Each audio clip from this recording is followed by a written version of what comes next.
Diveç yaşamak bağışışı. Diveç yaşamak bağışışı verir bize affetmek garantisi hem büyük doğrulmak bizim yüreğimize bütünle kötülüklerden. Bize lazım bulmak kendi yerimizi. Eğer biz istersek yaşama rahatlıkla hem umutla yüreğimizde bize lazım bilme ne uğurda bulunuruz biz Allah'ın işinde. Var iki gösteri. Angıları söyler bize nice bize yaşama. Nice ben söyledim tayilleri de biz bulunuruz geçmişin hem geleceğin arasında. Birinci, bize her zaman lazım aklımızda tutma. Hani biz inanıcılar yaşarız bu vakitte açan bize her şey affedildi. Affetmek o değil öyle bir iş angısına biz umutlanacağız ileriye doğru. Ama o öyle bir iş angısı şansora olmuş. Size dil lazım umutlanma. Hani ne zamansa siz affedileceksiniz. Hani niçinse var nice affedilmeyesiniz de.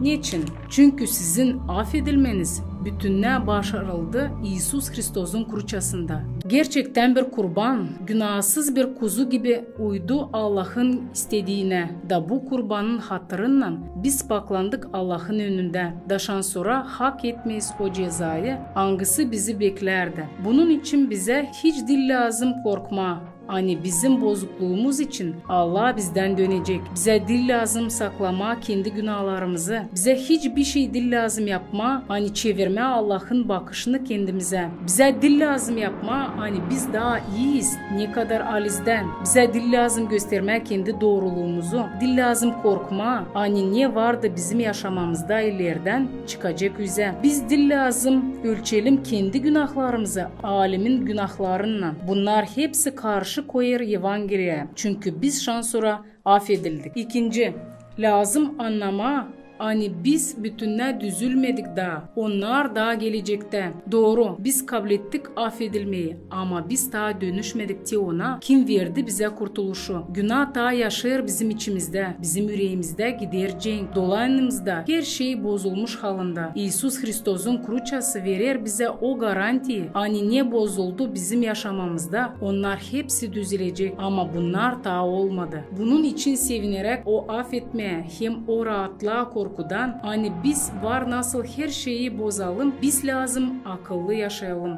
Bir titsi iş, o günah da yaşar bizim içimizde. Öbürü de denemek. Onlar savaşırlar tutma bizi. Bunun için bize her gün lazım Allah'ın iyiliğini. Affedilmek şansora oldu. Ama doğrulmak Allah'a göre daha ileride. Anlayarak bunu hani biz yaşarız bu iki moment arasında var bir anahtar akıllı hem rahatlı Hristiyan yaşamasına.